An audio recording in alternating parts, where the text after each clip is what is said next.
Okay, Godot developers, I did it. I finally did it. I figured out how to get around the annoying make local requirement. If any of you have been around the channel, you'll notice I talk about it a little bit, kind of all the time. Basically, if you want to create an import pipeline from Blender into Godot, you have to make modifications to the GLTF import process. When you do this, your changes don't get reflected into your scene tree unless you hit make local. This can be really annoying and it's a struggle to deal with, but I finally figured out a way around it, and so I am really happy with this now. Basically, we have a hot reload feature, which means you literally click the one export button in Blender and you get your GLTF scene come into Godot with all of your collisions, all of your modifications, all that automatic stuff, and it will automatically update. So every time you make a change in Blender, it'll happen on the Godot side automatically. It keeps the original reference to the GLTF scene untouched, which is awesome. When you are done iterating, you just hit remove import node and you're done. Changes will no longer come in automatically, so you have full control over when your scene is getting updated from Blender, and when you're finally done iterating and the scene is complete, then it gets locked in. Stick around for the video and I'll do a complete walkthrough of how to use the add-on beginning to end. Okay, so let's start from the very beginning. I have a project here in Godot. I'm using 4.3 Dev 5. All right, so completely brand new project. I've also got a completely new Blender file here. So we're gonna start really from the beginning. So when you download it from the Blender-Market, you're gonna get a few files, but the main one is the zip file. So what you do is you come up here to edit preferences, then go install. So once you find the file, you just click on the zip file and then hit install add-on. So if you want, you can hit the drop down here and you'll see some descriptions that I've added. We're now on version 2.0, so go ahead and check that. And what you'll notice, I'll drop in a cube into the scene. And if you press the N key and you go to Godot Pipeline, you'll see this is what the default pipeline looks like. I always try to drag this window out a little bit more just to give it some more width. It'll make it look better. Okay, so that's the Blender side. We're basically set up on Blender to start using it. Let's go to the Godot side and we'll get it set up over here. So on the Godot side, I'm just gonna create a new 3D scene. I'm gonna go to the asset lib and then just search for Blender-Godot, and it should be this one that pops up here, Blender-Godot Pipeline. I'm still waiting for a pending change to go through on the asset store. So this will be version 2.0, and I'm going to make sure all the version numbers are aligned on the next release. But go ahead and press download and then install. So for this add-on in particular, you don't actually need to turn it on here, like under plugins. You don't need to enable it. It's not an editor add-on really. All it is, it's the main thing it's doing is attaching this GLTF importer GD script onto your GLTF file. So I'll show you that in a minute. Okay, so back on the Blender side, we're gonna start with the default cube, and I'm gonna walk through what I think are the most useful features. The add-on has grown quite a bit, so there's actually a ton of features in here. I'm gonna try to show as much as I can here, and hopefully it will help you see how this could speed up your pipeline. So for this cube, we're just gonna go ahead and throw on a box static body.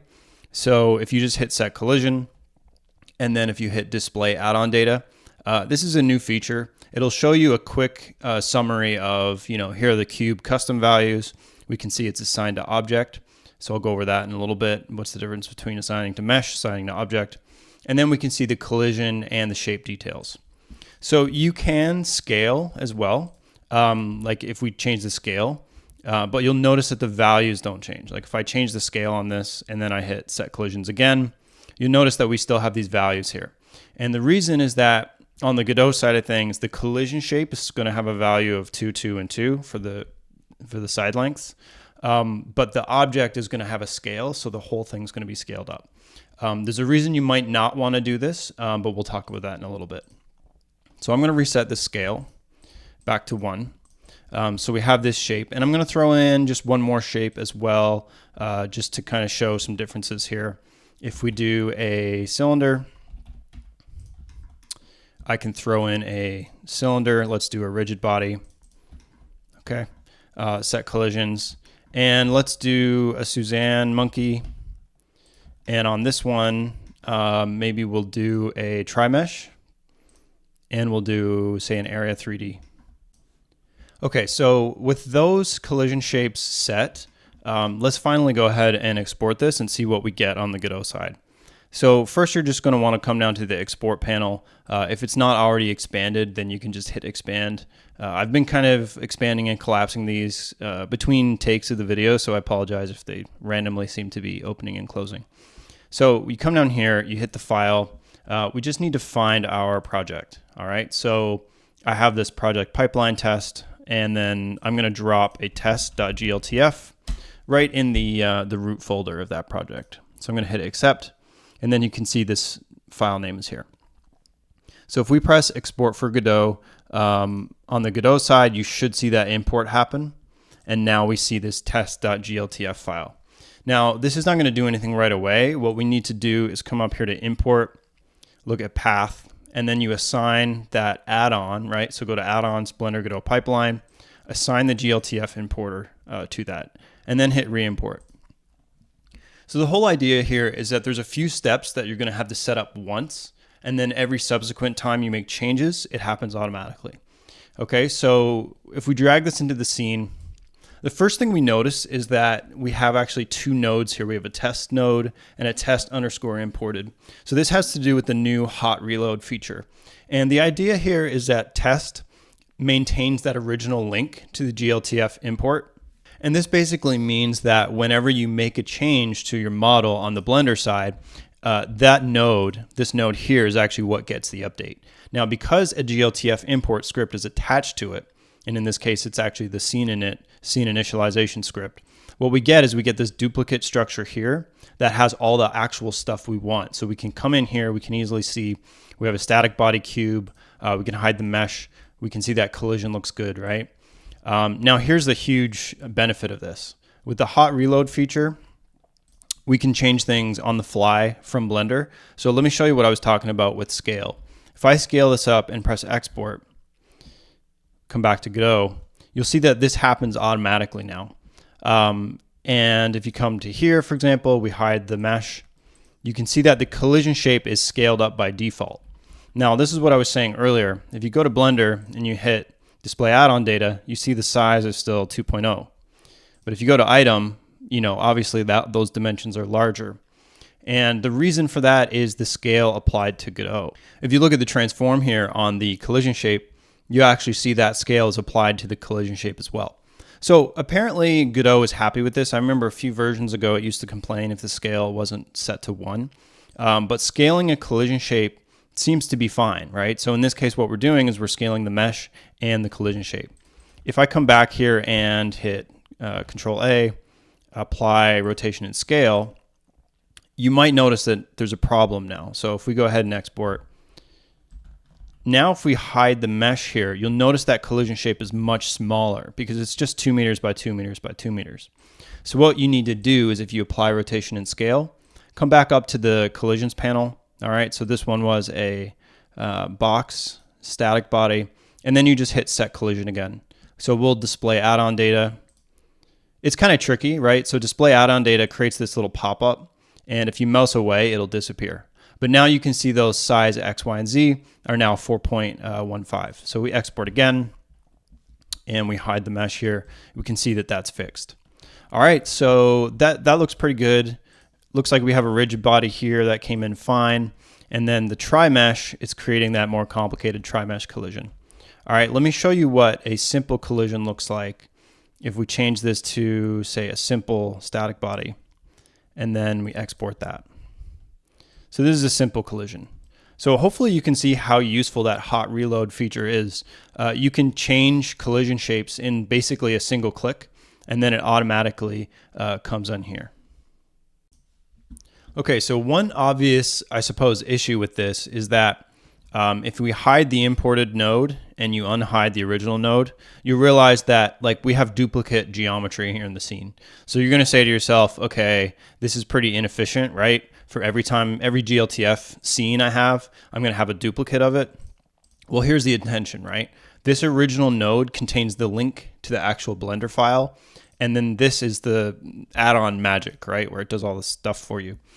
What you can do when you're production ready and you're finished iterating on that model, you come over here and you can just press remove import.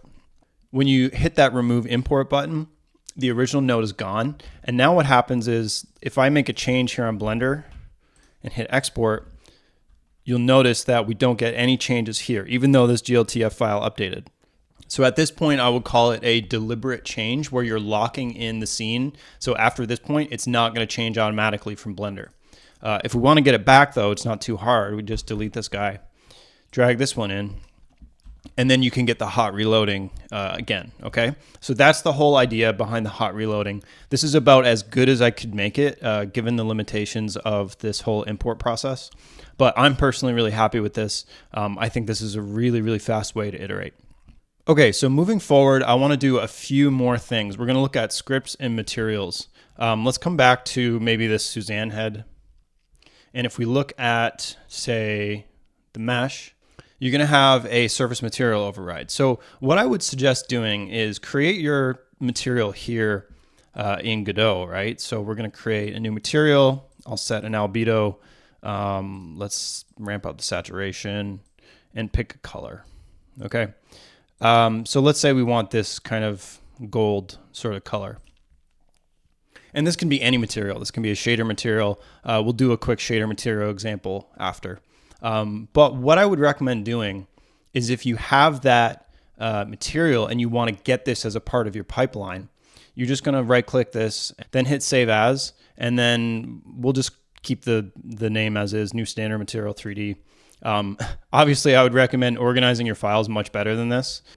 If we move Suzanne around here and we press export, you'll find, okay, what happened to my material? It's completely gone. What you need to do is assign it here in Blender. So if we collapse some of this stuff and we go to path setter, select material 0, and you right click that material, copy path, control V to paste it in here, and then set path. So then we'll display add-on data. And now we see we have a collision simple, so that's still there. And then material 0 is here as well. So when we go ahead and export this now, you'll find that the material gets applied, okay?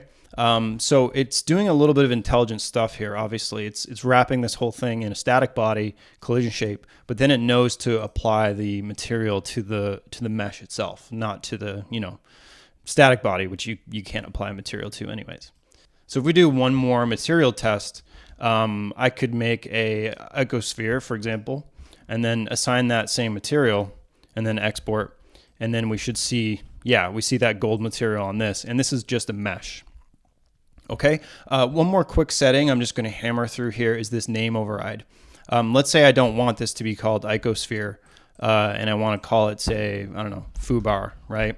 If we apply the name override and then display add-on data, you'll see that the icosphere has material 0, and of course this means material slot 0, and then a name override of foobar. Okay, so if you go ahead and export that now, you'll see that this gets updated to be foobar. So the name override is pretty cool. It's pretty powerful. You can use it on this. Let's call it some cylinder. Apply name override. We'll hit display, and then we see name override is here, and then export. So we can see on this, it's renamed the mesh, but then we get that rigid body 3D underscore, prefix there as well. Okay, so let's move on to some more features. Let's say there is a script that I want to have attached to this static body. Maybe the static body is not as useful to have the script attached to. Maybe we'll do, rigid body probably makes a little more sense. The best workflow is to hit the new script button here in Godot. I'm just going to create this default rigid body 3D script, and then we see this comes in here. So same issue as the material, right? If I go ahead and re-import this, let's shift this around and then hit export, you find that my script is now gone, right? So it's the same idea. You're going to copy the path here. You come over to the path setter. This time we're going to set it to script, paste that in, and then hit set path, display add-on data. And then we can see script equals this thing, right? Rigid body 3D. If we export it again, now we get this script here on the Godot side. So that will automatically assign this script to the rigid body, but we can take this even a little bit further, okay? Let's say this rigid body has a bunch of exports. Let's say we have A, var A is a float, var B, let's say this is an integer. Let's do var C is some string, and then let's do D as a Boolean. So I've got some exported variables, A, B, C, D, we see those here. Now, what we can do is we can actually make what I call a script parameter file, and it should be pretty intuitive to create. What I would recommend doing here is press F2 on that, copy the name of the rigid body script, and then we're just going to create a new text file and call it params.txt. Okay, so we have our script here, and then we have our parameters up here. So we can do A equals 2.5, B equals, say, 100, C equals hello, right? And then D equals true. And the way the add-on works is that it's actually going to use GDScript to parse out all these values, all right? So that's kind of a cool feature. I'll show you how to get that working. Very similar workflow, though. You're going to copy this path, come over to the add-on, go to script parameters, drop in the path, and then hit set. So display add-on data. Now we can see we have this thing here called prop file, and that's going to be your properties or parameters file. Okay, so if we export again, and we go to here, and we click here, you'll see, there you go. So now you have all of those values, let's say, are here directly from that file. So once again, it feels like duplication of work, but I hope what you're seeing is that you set everything up once, you get all these files and properties and paths set, and then you can iterate and go crazy inside Blender, hit that export button, and then you get the hot reloading, right? So scripts can be applied to any object. I'm just going to do one example here with this mesh. I'm going to throw in foobar .gd. It's just a mesh instance 3D. And then same thing, right? So you're going to find foobar, copy path, drop it into here. We're going to hit script, set path. And by display add-on data, click this again, and we hit set path. Now we can see script equals foobar. We go ahead and export. And then on the Godot side, we should get this. Yeah, this script shows up here. So the scripting features should be pretty general, but it should be pretty powerful, right? You should have the ability to change any material, change any script, both on any mesh that you bring in, as well as any bodies that you bring in as well. So that can definitely be pretty powerful. Okay, I want to get through a few more features here. So one thing about the way the add-on works is that this export button has a lot built into it. For example, if we just want to show this, icosphere here, we may just want to export this model or a smaller subset of models in a larger Blender scene. So the workflow for that is you're going to hit this, I just hit Shift H to just see this object. I mean, you can hide them manually as well. But if you want to get that GLTF file, but maybe you want to append the object name to it, so _object_name.gltf. If we do that and hit export for Godot, what you'll find is that now we get this test icosphere.gltf. Now that works, and you'll see that our original scene is not changed at all.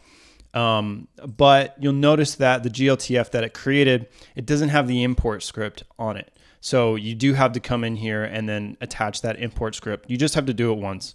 Once you do that, you can bring this in as its own scene. And then this gets its own imported, tag to be updated whenever, right? So you'll see the hot import works for this icosphere. Next, we're going to take a look at this assign to mesh instead of object checkbox. So I'll try to explain why you would want to use this. Really, it's for instancing, right? If you do something in Blender using linked duplicates or, an object that shares mesh data with another object, you can use this checkbox to just make the workflow a lot easier. Let's go ahead and drop in, let's say, a cone. All right, maybe I'll place it over here somewhere. And I'm going to hit the assign to mesh instead of object. So what I want to do next is I'm going to put on a simple collision for, let's say, a rigid body. Now, when I press set collisions and I hit display add-on data, you'll see it'll say cone customs assigned to mesh, which means that it's assigned to the actual mesh. Like if you look in Blender under custom properties, there's nothing here. But if you go to the actual mesh data, it's here. And the reason it's useful is you can just press Alt-D in Blender. I'm going to move it on the XY plane. And let's go ahead now and export this to Godot. So on the Godot side, you'll see something interesting has happened. Basically, those instanced meshes, we get the rigid bodies twice. So this can be really useful for kit bashing and for throwing a scene together pretty quickly. And you're not duplicating anything, or you're not, wasting time on duplicates.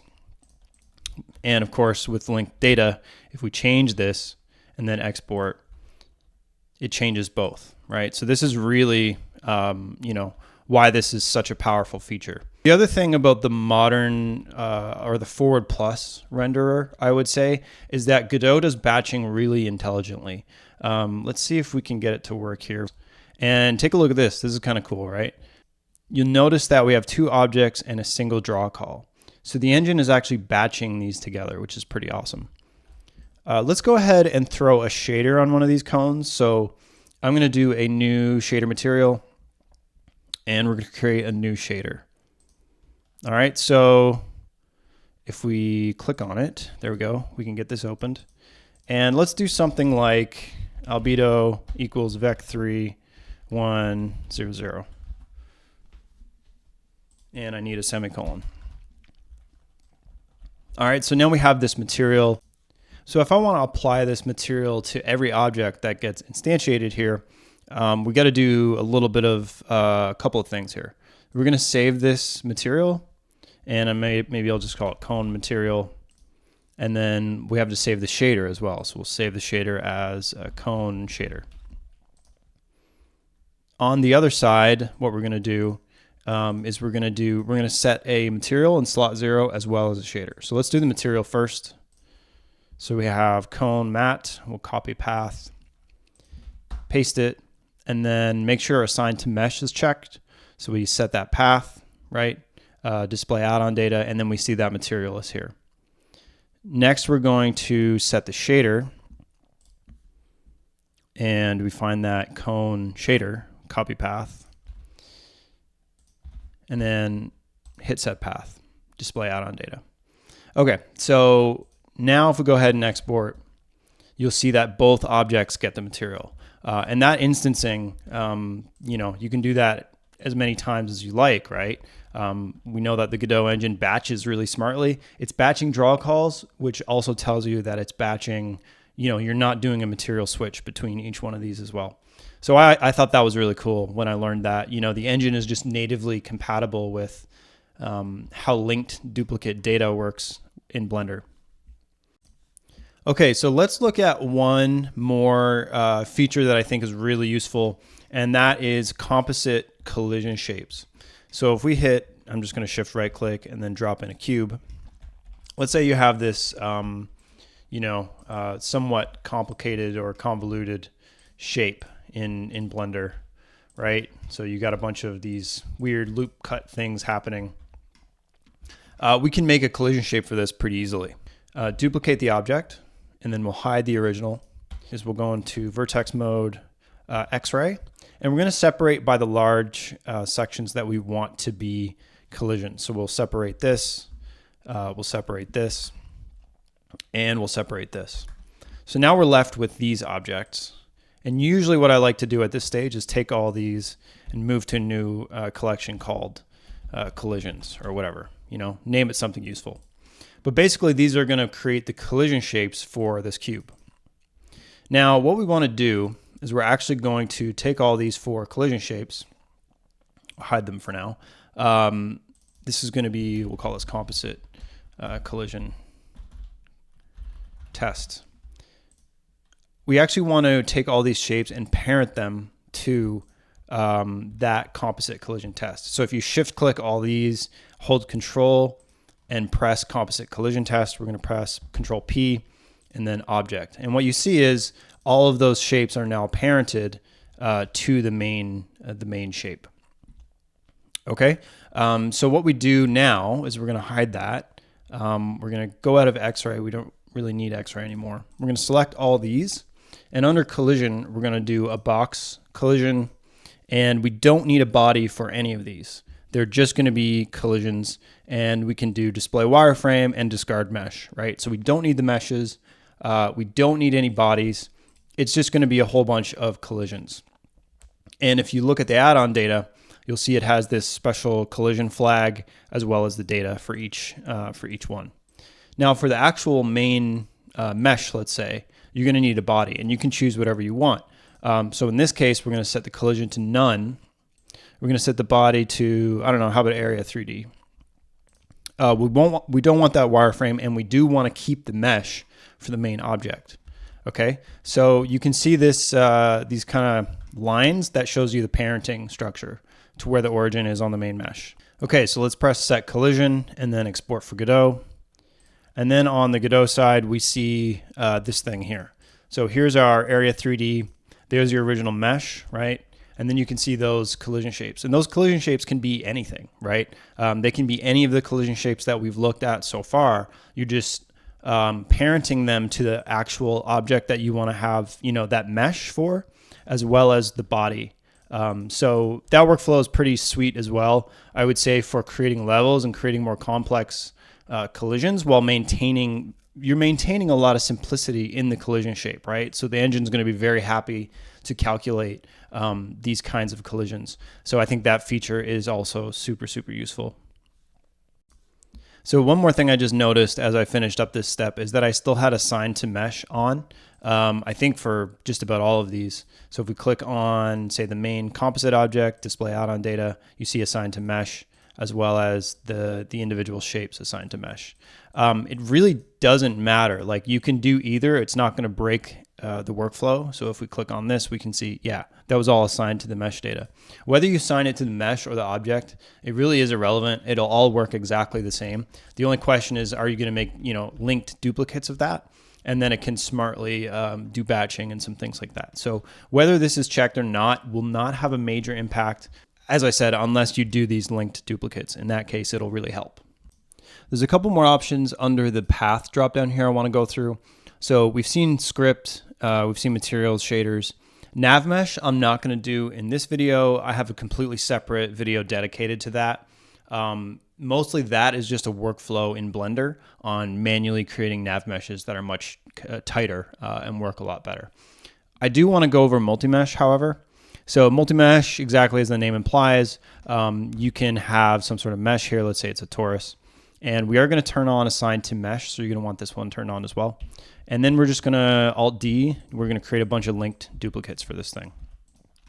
One of the weird quirks to get this multi-mesh to work is that you actually have to save the mesh resource here in your file system somewhere.